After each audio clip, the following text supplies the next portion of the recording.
Well, we've got two incidents. One, a car crash, pretty dramatic, head-on collision. Oof. Anyone hurt? Thankfully, no, but still, a head-on collision, there's going to be some fallout from that. And then the other incident was late at night, an ATV accident. ATV. That sounds like it could be pretty serious. It was, especially for the tour guide involved. Tour guide. Interesting. Okay, let's break these down one by one. Tell me more about this car crash first. All right, so this one happened at Franz Pa. The report I read had a picture. I mean, seriously crumpled metal. Yeah, those head-on collisions, they don't mess around. Even at lower speeds, the forces involved are incredible. Exactly. And it says there was significant engine damage, too. So even if no one was physically hurt, you've got to imagine there's going to be a lot of headaches involved. Oh, absolutely. Especially because, from what I could tell, it wasn't clear who was at fault.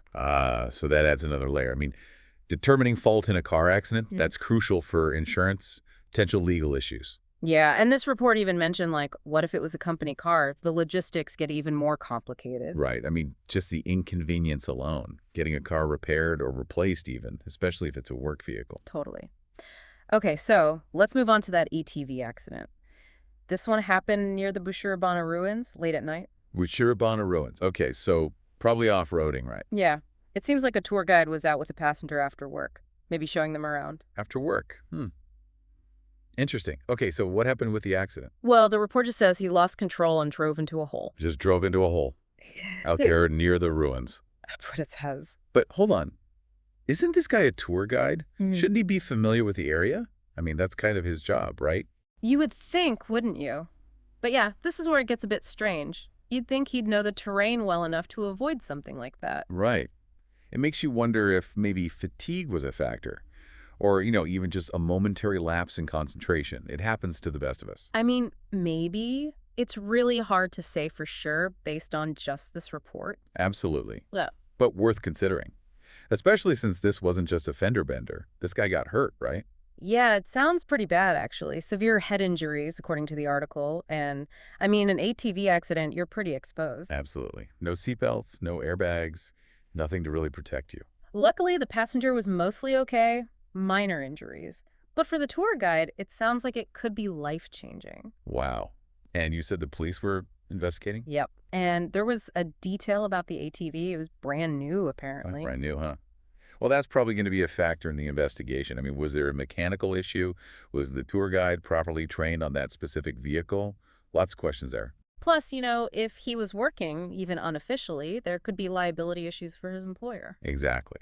And what about the tour guide himself? I mean, his livelihood could be on the line. If he can't guide tours because of his injuries, that's a huge impact. It's true.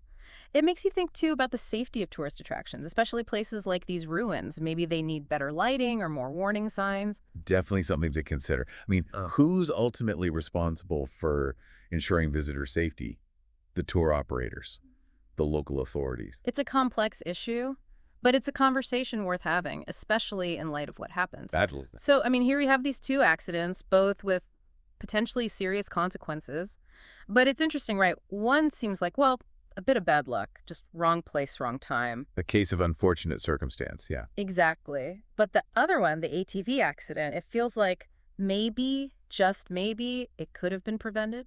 It makes me think about how often we rely on our experience, our knowledge, maybe even a bit of overconfidence when we're in familiar situations. Yeah. And it's a good reminder that even when we think we've got it all figured out, we still need to stay alert.